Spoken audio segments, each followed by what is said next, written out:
This is the Mistress Carrie Situation Report for July 13th, 2023. Your daily entertainment headlines, industry info, and everything rock. Avenged Sevenfold is headed to the Xfinity Center in Mansfield, Massachusetts on Wednesday, July 19th on their North American tour with Alexis on Fire. Get the link for more info and to get tickets in the show notes of this episode. We might finally be getting a little closer to new Guns N' Roses. Slash has been saying since early 2022 that Guns N' Roses plan to release a few more reworked Chinese democracy outtakes like Absurd and Hard School. The band recently sound-checked an unreleased song called Perhaps in Tel Aviv in early June. And a few weeks later, a photo surfaced online of Axl Rose and Slash at Urban Sound Studios in Norway. Last night, Guns N' Roses played a show in the Netherlands, and during the performance, a video was uploaded on their Instagram story of someone flipping through pieces of paper with song titles on them. One could easily see the names like Mr. Brownstone, Hard School, Civil War, Don't Cry, and a few others. But individuals have pointed out on the Guns N' Roses Reddit that there were possibly two new additions, Perhaps and The General.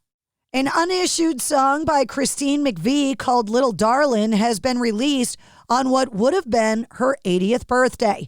Christine McVie passed away last November. The track was recorded during the sessions for In the Meantime and is included in a new Dolby Atmos stereo mix of McVie's 2004 solo album. The new mixes were done by McVie's nephew, Dan Perfect, who helped to write and produce the original album. You can stream the remaster and Little Darlin' online. Just days before Christmas back in 2021, Nothing More vocalist Johnny Hawkins ran over his then-girlfriend with his truck in a domestic violence incident that resulted in severe injuries and legal repercussions following the singer's eventual arrest. The details of the incident have now begun circulating online. Nothing More has announced that they have pulled out of their tour dates with Godsmack and Stained. The announcement came in a social media post later yesterday afternoon, and the band issued a statement in support of Hawkins and his continued involvement with the band.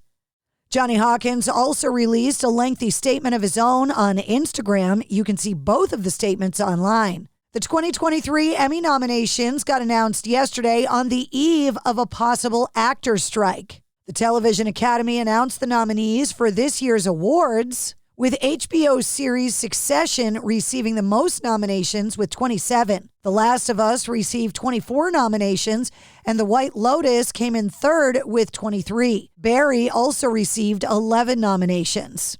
The final season of The Marvelous Mrs. Maisel came in with 14 nominations, and newcomer The Bear got 11 nominations. The Taylor Hawkins tribute concert in London honoring the late Foo Fighters drummer was also nominated for an Emmy. The show was streamed live on Paramount Plus and is one of 5 nominees in the Outstanding Sound Mixing for a Variety Series or Special category. Elton John, Weird Al Yankovic, and Ed Sheeran were also among the nominees in the Music and Variety categories. Elton John nominated for the Outstanding Variety Special for last year's Disney Plus special, Elton John Live, Farewell from Dodger Stadium.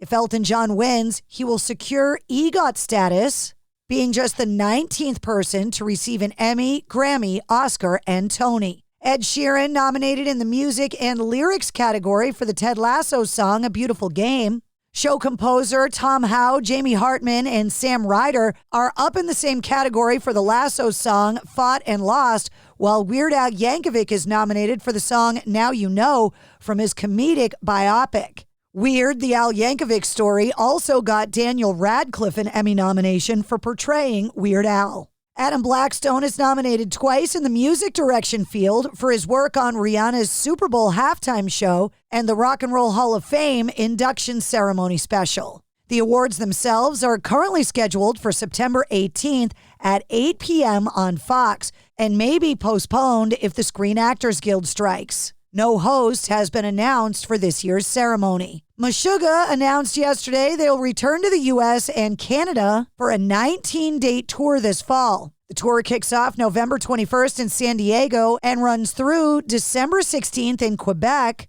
That includes a Boston date of December 9th at the MGM Music Hall at Fenway. The general public on sale is happening this Friday, July 14th at 10 a.m. local time. The annual Monsters of Rock cruise, one of the world's premier hard rock and heavy metal fan immersive musical cruises, is returning for its 12th year. Setting sail March 2nd through the 7th of 2024 aboard the Royal Caribbean Independence of the Sea cruise, set to depart from the port of Miami, Florida. The cruise, dubbed the Dirty Dozen, next year's voyage will include 2 days at sea full of music and events, performances from over 30 artists on multiple stages, unforgettable ports of call like Ocho Rios, Jamaica, and Nassau, Bahamas, and will feature Joe Satriani, Extreme, The Darkness, Winger, Ace Frehley, KK's Priest, Accept, Queensryche, Quiet Riot, Y&T, Glenn Hughes, April Wine, TNT, Crazy Licks, Slaughter, and more. Clutch is streaming their third album of 2023, dubbed PA Tapes, live in Seattle, October 10th, 2022.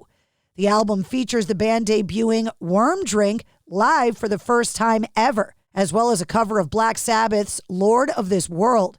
And Disney Plus has announced that they will debut a new 4K restoration of the 1950 animated classic Cinderella on August 25th. And that's your sit rep. For more details on all of the stories, check the links in the show notes of this episode. And don't forget to follow and subscribe to the Mistress Carrie Podcast. New full-length episodes come out every Wednesday. Episode 162 featuring Nita Strauss is available now.